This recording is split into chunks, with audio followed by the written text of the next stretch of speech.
여러분, 만약에 다시 여러분들이 다니시는 교회를 선택할 수 있다면, 혹은 다시 선택해야 한다면, 지금 여러분들은 어느 교회를 나가시기를 원하십니까? 오카라 목사님이 예전에 이런 설교를 하셨어요. 저는 그런데 속으로 이런 마음이 들더라고요. 우리 교인들이 만약에 다시 교회를 선택해야 되는 상황이 생기고, 또 무엇인가 새롭게 시작해야 되는 시점이 있을 때에 우리 커피와 교회를 다시 다니기를 소망할까? 여러분들은 어떠십니까? 지금 내가 속해 있는 공동체에 대한 그런 확실한 믿음과 소망, 더 나아가서는 다시 새롭게 선택하는 기회가 오고, 혹은 그런 어떤 사건이 있을지라도 여러분들은 지금의 교회를 선택하시겠습니까? 아니면 다른 교회를 선택하시겠습니까? 그런데 중요한 것은 이제 어느 교회를 선택하느냐는 두 번째 문제인 것 같아요. 이제 그러면 왜 그 교회를 선택하느냐라는 거죠. 왜 그 교회를 선택하느냐? 중국에는 사람들이 그 교회를 선택하는 이유는 둘 중에 하나인 것 같아요. 뭐냐면 첫 번째는 우리가 정말로 하나님의 교회라고 생각하는 경우, 아니면 두 번째는 내가 행복한 교회. 여러분, 근데 우리는 교회를 다니면서 행복하기를 원합니다. 그리고 저는 교회를 다니면 행복할 수밖에 없다고 생각합니다. 그런데 여기서 아주 조심해야 될 것이 하나 있어요. 그 행복이라는 관점과 기준이 과연 무엇인가라는 거예요. 여러분, 교회에 만족하고 계십니까? 우리는 어느 교회를 다니든 그 교회 안에 소속되어 있을 때, 공동체 안에 있을 때에 우리는 그 공동체가 마음에 들기도 하고 싫기도 할 때가 있어요. 그런데 여러 가지 사건들로 인해서 그 마음들이 왔다 갔다 할 수도 있고요. 혹은 무엇인가 내가 원하고 바라는 그 기준에 부합하지 않기 때문에 고민을 하기도 합니다. 정말로 세상적으로 봤을 때는 작고 연약한 교회임에도 불구하고 너무나 행복하고 마음에 드는 교회가 있어요. 정말 세상적으로 봤을 때 부족한 거 하나도 없는데도 불구하고 그 교회에서 만족함이 없는 사람들도 있어요. 어떤 목사님들의 기준을 봤을 때, 어떤 목사님들은 세상적으로 얘기하자면 정말 부족한 거 하나도 없어요. 그런데 그분의 말씀을 듣고 혹은 그분의 공동체 안에 있을 때에 만족을 느끼는 사람도 있고 만족을 느끼지 못하는 사람도 있어요. 또 세상적으로 봤을 때는 참 부족한 목사님도 있어요. 그런데 그 목사님에 대해서, 그 교회에 대해서 어떤 사람들은 참 행복해하지만 어떤 사람들은 부족함을 많이 느껴요. 여러분, 결국에는 그 중심에 그 판단의 기준이 뭐냐가 너무나 중요한 것 같아요. 오늘 요한이 그의 제자들에게 예수님께 가서 질문하라고 보내는 사건을 보게 됩니다. 오늘 요한이 예수님께 이렇게 물어봅니다. 이제 하나님께서 보내실 그 이가 바로 당신이오니까? 아니면 우리가 다른 일을 기다리오니까? 여러분, 세례 요한이 누구냐? 바로 예수님 앞에서 주의 길을 준비하는 사람입니다. 그는 열심히 자신의 사명 본분을 다하며 자기 뒤에 오실 예수님을 소망하고 기다리고 있는 거예요. 그런데 예수님께서 사역을 시작하셨어요. 사람들이 벌떼와 같이 몰려들어요. 그런데 세례 요한이 왜 오늘 예수님에게 이러한 질문을 했을까요? 두 사람은 남이 아니에요. 서로에 대해서 잘 알고 있단 말이에요. 그런데도 불구하고 왜 세례 요한은 오늘 예수님에게 예수님이 이제 오실 바로 메시아 그리스도이십니까? 라고 물어보았을까요? 바로 그것은 그가 생각했던 메시아의 모습과 다른 거예요. 일반적으로 유대인들이 생각했던 메시아는 다윗과 같은, 솔로몬과 같은 왕을 기대했습니다. 다시 이스라엘을 부흥케 하는 거예요. 최고의 나라가 되게 하는 거예요. 강력한 나라가 되게 하는 거예요. 정말로 풍성해지고 그 온 지역을 다스리는 절대적인 나라가 되는 거예요. 그런데 오늘 예수님의 행적을 보면 예수님은 너무나 놀랍게도 오늘 예수님께서 대답하시는 것이 있었어요. 너희가 가서 보고 들은 것을 요한에게 알려라라고 얘기하시면서 말씀하시는 게 맹인이 보며 못 걷는 사람이 걸으며 나병 환자가 깨끗함을 받으며 귀 먹은 사람이 들으며 죽은 자가 살아나며 마지막으로 뭐라고 되어 있냐면 가난한 자에게 복음이 전파된다. 그러니까 인간이 할 수 없는 놀라운 기사와 기적이 일어났어요. 그런데 한 가지가 부족한 거예요. 뭐죠? 나라를 바꾸지 않는 거예요. 나라를 세우지 않는 거예요. 로마인을 쫓아내지 않는 거예요.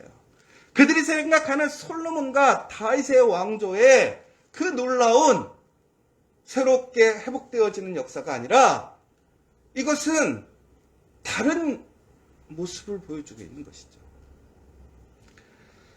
여러분, 예수님이 이 땅에 오실 때에 예수님은 바로 유대인들이 생각했던 그러한 세상의 왕의 모습으로 오시지 않았어요. 왜냐하면 그 나라가 아니라 그 나라에 있는 바로 우리 한 사람 한 사람을 살리기 위해 오셨기 때문에 그래요. 그 한 사람의 관심과 목적이 있었다는 거예요. 그래서 어느 누구도 소외되지 않고 아프고 상하고 고난받고 정말 힘들어하는 그 모든 하나님의 백성을 구원케 하시기 위해서 하나님의 자녀가 되는 그 권세를, 그 권리를 회복하게 하기 위해서 이 땅에 오셨다는 거예요. 그러나 성경에는 분명히 무엇이라고 기록되어 있냐면 예수님은 다시 이스라엘을 회복하게 된다고 되어 있습니다. 그러면 그것은 언제냐라는 거예요. 바로 예수님이 다시 오시는 그때, 바로 그 최종적인 심판, 그 하나님의 나라가 세워지는 그때는 그들이 바로 말씀을 통해서 소망하고 기대했던 그 일이 이루어지는 거예요. 그런데 세례 요한은 그 사실을 몰랐던 거예요. 예수님이 이 땅에 오셔서 먼저 모든 사람들에게 구원의 놀라운 그 은혜를 주시고 그 죄를 사하시고 바로 하나님의 백성이 되게 하신 이후에 그 마지막 날 예수님이 다시 이 땅에 오셔서 그 하나님의 왕국을 세울 것이라는 것을 그 요한은 알지 못했던 거예요. 그러니까 최종적인 그 결과는 동일하게 이루어지지만 오늘 세례 요한의 그 삶의 현장에서는 그 결과를 볼 수가 없던 거죠. 알 수가 없었던 거예요. 여러분, 이처럼 뛰어난 사람도 세례 요한에게도 한계가 있어요. 하나님께서 그에게 너무나 귀한 사명을 주셨어요. 이 땅에서 태어난 사람 중에 세례 요한보다 큰 자가 없다라고 예수님께서 말씀하실 정도예요. 그런데 그에게도 한계가 있는 거예요. 그의 삶의 기준이 있고 지식에 한계가 있는 거예요. 여러분, 전국에는 예수님이 그러므로 인하여 나에게 복이 되기도 하지만 독이 되기도 한다는 거예요. 왜? 내가 바라고 내가 기대하는 것과 예수님이 다를 때가 있기 때문에 그러는 거예요. 여러분, 여러분이 예수님께 실망할 때가 언제예요? 하나님께 실망할 때가 언제예요? 나의 기대와 다를 때가 아니에요? 나는 분명히 말씀에서 하나님께서 이렇게 해주실 거라고 믿었는데 하나님께서 내 삶 속에 그러한 일들을 이루시지 않는 거예요. 나의 생각과는 전혀 다른 모습으로, 다른 방향으로 우리의 삶을 끌어가시는 거예요. 하나님께 간절히 기도해서 나의 피곤함과 어려움을 해결해달라고 기도했는데 오히려 더 곤고하고 고난이 오는 거예요. 여러분, 그렇다면 그때 여러분들은 어떻게 하시겠어요? 여러분의 선택을 바꾸시겠어요? 여러분, 그러나 중요한 것은 우리가 하나님의 말씀을 끝까지 신뢰하고 그 말씀에 순종하는 그 믿음이 필요하더라는 거예요. 여러분, 오늘 예수님이 나의 기대와 다를 때 그 모습으로 인하여 우리는 넘어지는 사람이 아니라 지금 내가 원하고 내가 바라는 그 일들과 다른 일들이 이루어질지라도 우리는 하나님의 말씀의 길을 온전히 걸어가야 한다는 거예요. 바로 그렇게 될 때 천국에는 하나님의 약속이 우리의 삶의 성취됨을 기억하시기 바랍니다. 여러분, 정말 좋은 교회가 어떤 교회일까요? 오늘 예수님께서 뭐라고 얘기하셨어요? 너희가 광야에 왜 나가느냐라고 물어봤어요. 여러분, 사람들이 광야에 나가는 이유는 그곳에서 대접받기를 원한 것입니까? 무엇인가 세상에 화려한 것을 보기를 원했던 것입니까? 쉼을 원했습니까? 아니에요. 그곳에는 선지자가 있기 때문에 그랬어요. 그 선지자를 통해서 하나님의 말씀을 듣기 위해 그 광야로 나아가서 그 말씀을 들었던 거예요. 여러분, 왜 교회에 다니느냐? 왜 우리가 신앙을 갖느냐? 잘 생각해야 돼요. 하나님이 우리가 믿음 안에서 하나님의 자녀로 살아가게 될 때 우리에게 주시는 복과 은혜가 있어요. 능력이 있어요. 그러나 그것보다 더 먼저 돼야 될 것이 무엇입니까? 그 올바른 하나님의 말씀이에요. 여러분, 지금 내가 속해 있는 공동체가 비록 세상 가운데서 잘 나가고 혹은 매우 부족하다 할지라도 그것 때문에 내가 만족하고 혹은 내가 그것 때문에 고민할 이유가 없는 거예요. 오히려 내가 내 지금의 모든 것들이 어떤 세상적인 조건과 나의 기준, 나의 원함대로 채워지기 때문에 내가 교회를 사랑하고 좋아한다면 우리는 다시 한번 잘 생각해 봐야 돼요. 그러나 반대로 내가 교회 안에서 말씀대로 살아서 너무 힘들고 어려운 거야. 나에게 십자가가 지어지는 거야. 그렇다면 여러분은 정말 좋은 교회를 다니는 거예요. 여러분, 교회는 서비스를 받는 곳이 아니에요. 여러분, 우리가 예배를 뭐라고 하죠? 영어로 서비스라고 그래요. 서비스. 그러면 누구에게 서비스하는 거예요? 우리는 하나님께 서비스하는 게 예배라는 거예요. 예배를 드리는 거예요. 예배는 보는 게 아니라 예배를 드리는 거예요. 여러분, 예배를 본다와 드리다의 차이를 아세요? 보는 것은 내가 관객이 되는 거예요. 내가 주인이 되는 거예요. 드리는 것은 뭐예요? 내가 서브. 내가 제공하는 거란 말이에요. 그러니까 결국에는 우리는 예배를 드림으로 인해서 하나님께 영광을 드리는 거예요. 사랑하는 여러분, 우리가 살아가면서 분명히 나의 기대와 다를 때가 있어요. 그래, 여러분 기억하십시오. 그 기대와 다를 때에 내 삶 속에 어떠한 일들이 일어나는가를 보시라는 거예요. 오늘 예수님의 그 말씀에 이렇게 다시 한번 대답했잖아요. 너희가 보고 들은 것을 요한에게 증거하라.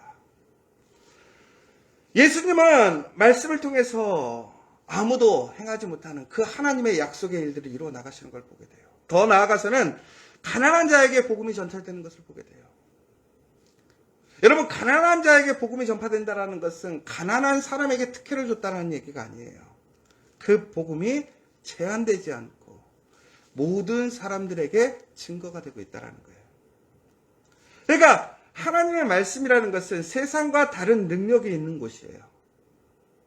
세상에서 이루어질 수 없는, 감당할 수 없는 일들을 감당하는 것이 교회고 바로 하나님의 공동체라는 거예요. 더 나아가서는 아프고 상하고 힘든 사람들을 치유하고 회복하는 것이 공동체라는 거예요. 무엇보다 차별하고 구별하는 것이 아니라 모두가 다 함께 하나님의 자녀로서 동등하게 소외되지 않고 오히려 그 사람들을 세워가는 공동체가 진정한 믿음의 공동체라는 사실이에요.